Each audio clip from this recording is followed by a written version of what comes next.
Hello guys, movie की शुरुआत में आप देखेंगे एक आदमी किसी कार को चुराने की कोशिश करता है और वह उसी कार में लॉक हो जाता है। वह उससे बाहर नहीं निकल पाता। तो मूवी की शुरुआत में हम एक हाई सिक्योरिटी वाले एरिया को देखते हैं। वहाँ से एक आदमी शीरो गुजर रहा होता है। वह वहाँ पर किसी को ना पाकर एक कार में दरवाज़ा खोलकर उसमें बैठ जाता है। शीरो असल में एक चोर है।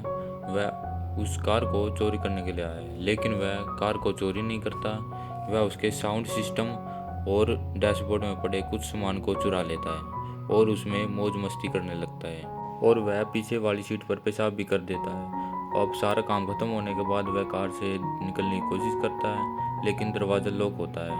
वह दूसरे तरफ का दरवाज़ा खोलने की कोशिश करता है, लेकिन सभी दरवाजे लॉक हो जाते हैं। शहरों बहुत डर जाता है। वह अपने पैर से शीशे को तोड़ने की कोशिश करता है, लेकिन बहुत देर प्रयास करने के बाद वह कार से बाहर नहीं निकल पाता, क्योंकि वह कार पूरी तरह से बुलेट प्रूफ होती है। इसके बाद वह डोर के प्लास्टिक वाले पार्ट को खोलने की कोशिश करता है और उसमें हाथ डालकर डोर को खोलने की कोशिश करता है, लेकिन इससे उसके हाथ में चोट लग जाती है।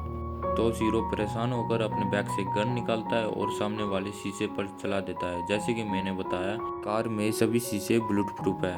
वह शीशे से टकराकर उसी के पाँव में लग जाती है और उसकी हालत पहले से बदतर हो जाती है। और खून को रोकने के लिए वह अपने घाव पर अपनी टी शर्ट को बांध देता है। उसी समय वहाँ पर एक औरत आती है।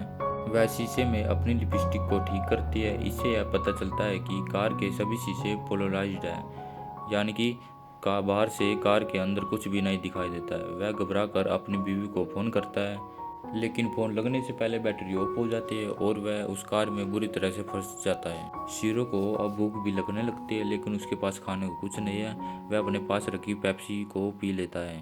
खैर, रात तो वह किसी तरह से काट लेता है। जब सुबह होती है तो वह रेडियो को वापस लगा देता है और उसमें गाने चलाकर रिलैक्स फील करने लगता है। और साथ में वह फिर से डोर तोड़ने की कोशिश करता है, लेकिन उसी समय उस कार में एक कॉल आती है। इसके बाद वह उस कॉल को उठाता है और एक आदमी बताता है कि उसका नाम डॉक्टर एनिक फरारी है और वह उसकी कार है।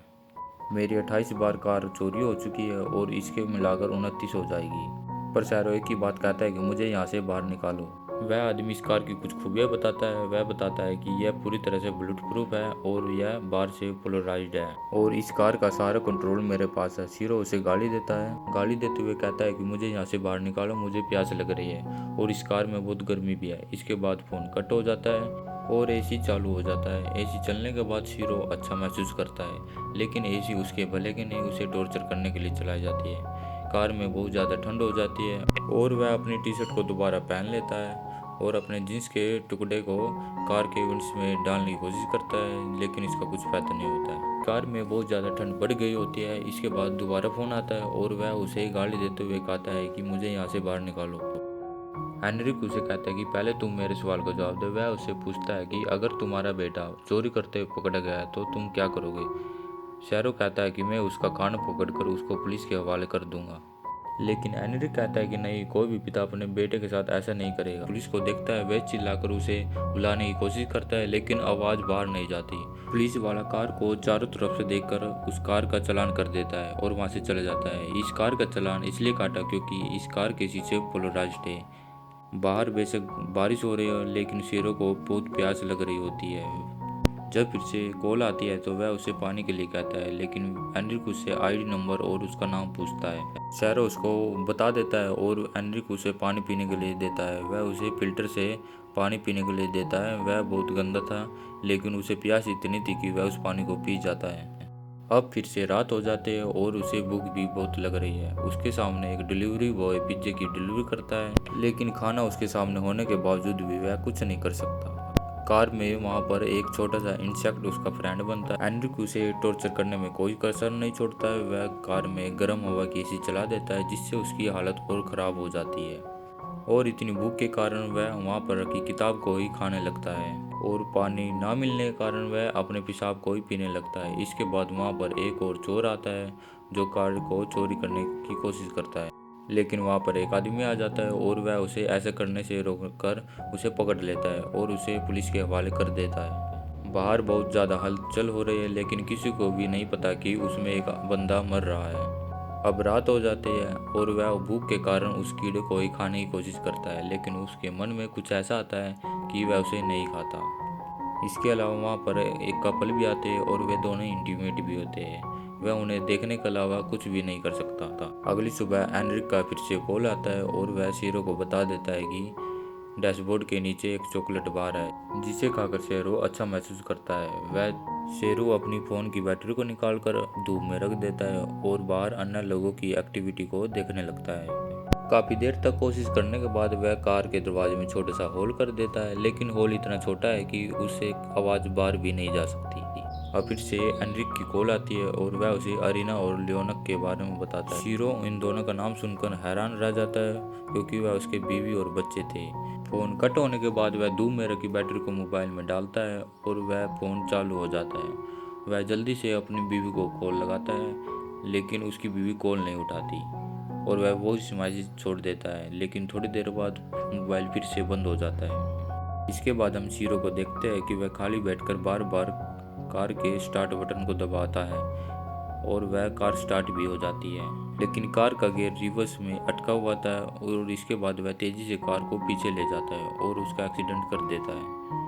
जिसके बाद वह कार से निकलकर पास के पेट्रोल पंप के कैफ़े में जाता है और वहाँ जाकर पानी पीता है और वहाँ से कुछ खाने की चीज़ लेता है और खाने लगता है। इसके बाद सिक्योरिटी गार्ड उसे कहता है कि तुम्हें इसके पैसे देने होंगे, लेकिन शेरो उस पर गोली चला देता है और उसकी आँख खुल जाती है। असल में वह सपना देख रहा होता है।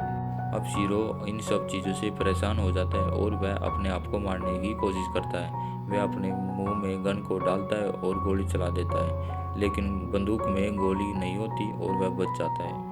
अब जब फिर से एनरिक का कॉल आता है तो वह उसके सामने आ जाता है। एनरिक को उसके सामने देखने पर वह कोई भी रिएक्शन नहीं करता है क्योंकि उसमें इतनी जान ही नहीं है कि वह उसे कुछ कर सके।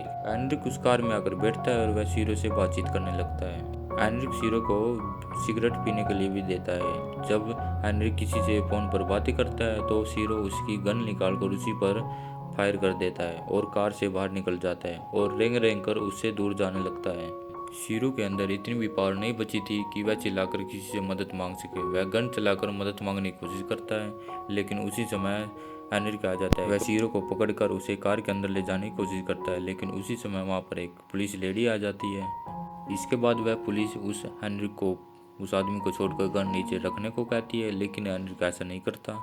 और अब देखते ही देखते वहाँ पर काफ़ी सारी पुलिस आ जाती है और मीडिया भी आ जाती है। अब यहाँ पर काफ़ी बड़ी प्रॉब्लम हो चुकी है क्योंकि एनरिक का प्लान फेल हो चुका है और एनरिक के ऊपर खून सवार हो जाता है और उससे बातें करने के लिए एक पुलिस ऑफिसर को बुलाया जाता है जिसका नाम अमेडियो होता है, जो हाल ही में रिटायर हुआ था। अब अमेडियो और एनरिक के बीच काफ़ी सारी बातें होती है। यहाँ पर जितने भी लोग होते हैं वह कुछ लोग एनरिक के साथ होते हैं और कुछ इसके खिलाफ होते हैं, क्योंकि वे भी जानते थे कि उन्हें भी काफ़ी सारी चोरियों का सामना करना पड़ा है। लेकिन दूसरी तरफ भले ही एनरिक को उसकी 28 कार चोरी होने के कारण यह कदम उठाया है, अमेडियो उसे कहता है कि तुम ऐसा मत करो, ऐसा कर कर तुम गुनहगार बन जाओगे। इसके बाद अमेडियो एनरिक को मना लेता है और शीरो को छोड़ देता है। इसके बाद एनरिक कार के अंदर बैठ जाता है और अपने आप को लॉक कर लेता है और फिर एनरिक अपने फ़ोन से टाइमर चलाता है और कुछ देर के बाद कार ब्लास्ट हो जाती है। पर शीरो तो बच जाता है, लेकिन मगर जिसकी 28 बार कार चोरी हुई है उसकी जान चली जाती है। तो जब सभी लोगों ने एनरिक का ऐसा रूप देखा तो सभी लोग हैरान हो जाते हैं। तो इस चोर से ज़्यादा खतरनाक तो वे एनरिक को ही समझने लगे। लेकिन इसमें शीरो का क्या, कोई भी एविडेंस ना मिलने के कारण अगले दिन शीरो को रिहा कर दिया गया। इसी के साथ यह मूवी यहाँ पर समाप्त हो जाती है।